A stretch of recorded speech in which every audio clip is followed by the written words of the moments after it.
Yeah, well, we had a situation that we have players at the highest level, at the second level, and even, let's say, third level.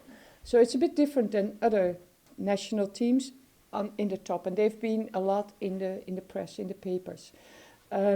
We did not have many problems. We have been dealing, of course, with it, but I've sent every club exactly what we are going to do, how we're going to do it, and why this is so important for the health and safety of the players. The fact that we start on the 12th has nothing to do from tactical point of view, because the team is so far that that is just putting the dots on the I. But there's players who have played their last game end of April. So that meant that it would be up to 11 weeks of no football in between the last league game and the World Cup, and everybody will understand that that is not possible. So from the squad, Katie McCabe has played, of course, her last league game just recently. She will come in, it's either the 19th or the 23rd. I'm not interfering in that. That is something that has been dealt with the ECA and FIFA and with the player and the club themselves. But it's either 19th or the 23rd, and today we will get the final say over that. But the other clubs understand that their players need to be in and need to be part of a slow build-up. And as I said, I've given them all the details, even up to whatever. For example, what do we do on the 27th of June? I've just named a date. How many minutes do we play? How many blocks? 7v7 or 11 aside, or everything is into detail. It sounds like the Katie McCabe's release date then is a little bit unclear still, whether it's the 19th or the 23rd. If it's the 19th, does that mean she could potentially play against Zambia, or? No, everything is related to the health and safety of the players. If she has not been playing football, she's having the load the same as the squad, because they do have an individual program, but she's not allowed to come into camp. So the plan is to not play her. Okay, the plan at the moment is to not play her. Yeah, but we need to see how she comes in, of course. Katie's Katie, and with Katie you never know. But it's related to, we train with live heart rate monitors, and it's related to how fast she recovers from explosive actions if she will play against Zambia. So we will see. But the plan is to not play her, and we'll see how she gets in. And then with the American players then, is it the same plan, similar date of release, or is it closer to the 26th? Yeah, that's the 26th. So they will be in for the squad announcement. Okay. Just a word on some of the... But they are in league, so there would not be any problem for them playing in the France game. Okay. Just a word on Erin McLaughlin getting her call. Yeah. Erin is doing so well.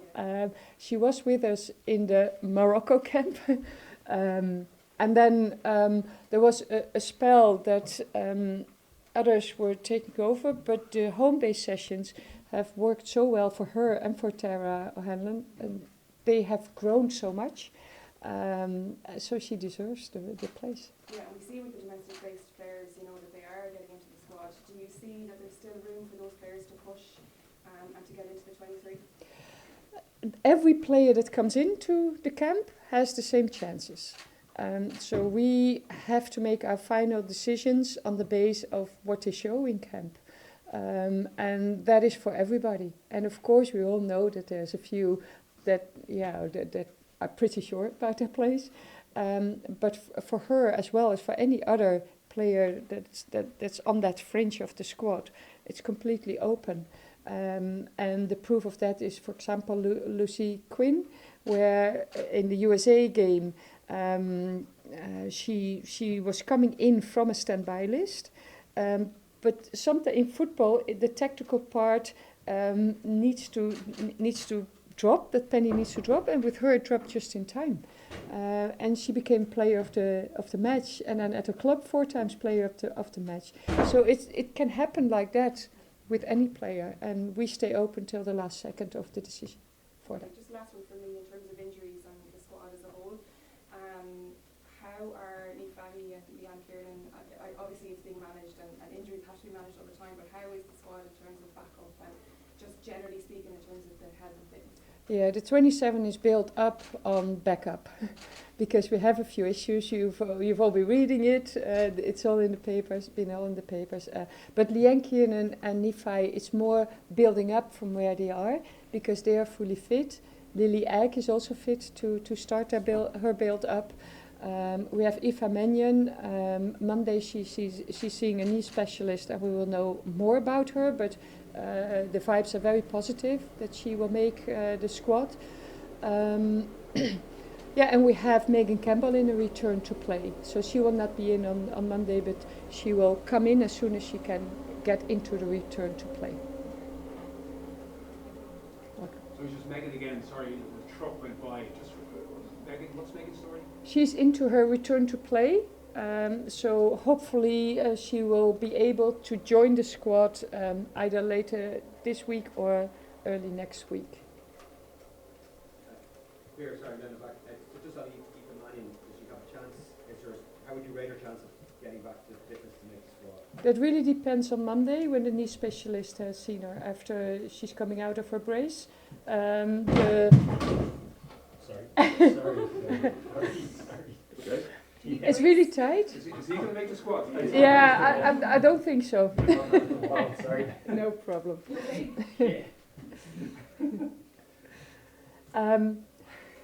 Where was I? Aoife. Yeah, Aoife. She will see a knee specialist on Monday, and then we will know more.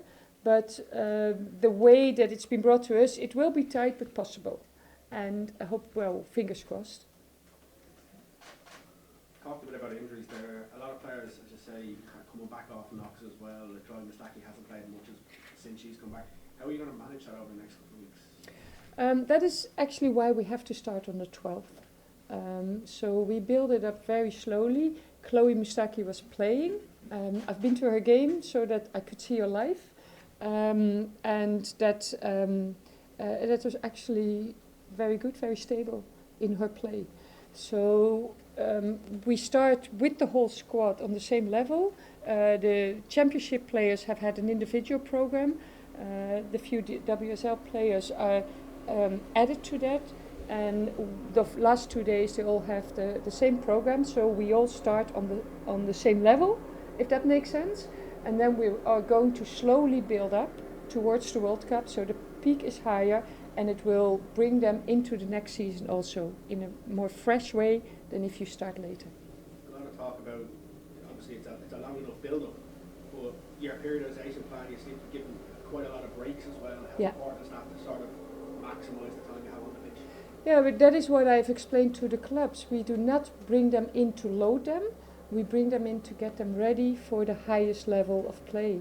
And the breaks are important to recover from the load that we give them. So every single session they have to be fresh and ready, because otherwise, indeed, they would be right that the load on the place is too much. But the way we do it is in that slow build-up with lots of moments that they completely recover. It will bring them fresh and at a higher level. Last one for me. You had to make obviously some disappointing phone calls. How was making them sort of phone calls, and how was the reaction to the players? Yeah, halfway I had to stop for a moment, to be honest. The players that I've called, they were disappointed, of course. Most of them had expected the call. It's devastating. I'm very much aware that I've broken career, how do you say, the dreams. And it will have an impact on careers also. So we've been not taking it lightly, as I said, all the time. Every single player was on the table every week. And it's elite sport. You have to make choices. I wish I could bring them all, but we can't.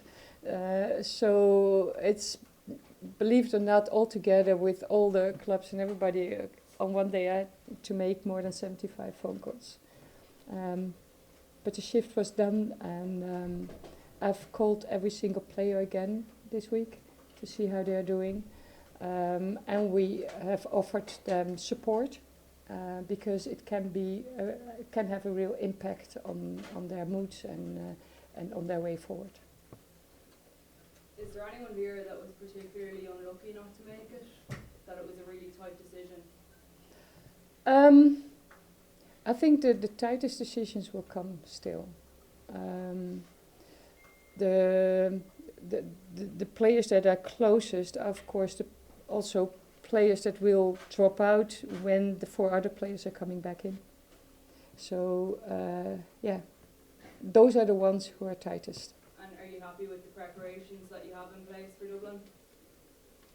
The training camp? Yes, we will be at the university at UCD. Every player will have their own room in the apartment with their own bathroom facilities and a central place. So you can live a more or less normal life. And the training sessions we will have there is more like club sessions. So they come on the pitch and then they have a lot of freedom because we did not want to set up training camps full of the 6 weeks because you get tired from each other then. It needs to stay fresh. I believe they'll be released at the weekends. How Yeah. important is that time with your family and friends? That's extremely important because if you miss your home for 6 weeks and then go into a World Cup for another, hopefully, long time, you cannot cope with that. And they're not used to it. So also the Wednesdays in particular are off. They do their own recovery program so that everybody stays fresh and sharp. Any more for a live section? Yeah, go ahead. I just wanted to ask you about Serena Beaglin and what you think makes her a good coach. Sorry, I don't hear you. What do you think makes Serena Beaglin a good coach? Like Serena, the England manager, good coach. Oh, I'm not talking about Serena. No, sorry. And just one more, sorry. On the correspondence between clubs and yourselves, you found that an easy process in terms of releasing players and accommodations around that? Well, I have not been interfering with the issue other than that I've explained exactly what we are going to do. So we, in general, did not have problems. Of course, there were one or two who took the same line for everybody. But we have had with Katie, of course, the one that needs to be in line with the agreements. And all the others have other situations, and the players have dealt with it themselves. I've not been calling every player about this. We've sent up the call-up letters. And the players have informed us that they were okay with the club. And of course, when I sent a letter already a long time ago, how we are going to plan this and what are we going every single day, most of the coaches had already agreed with us before this was all starting to run.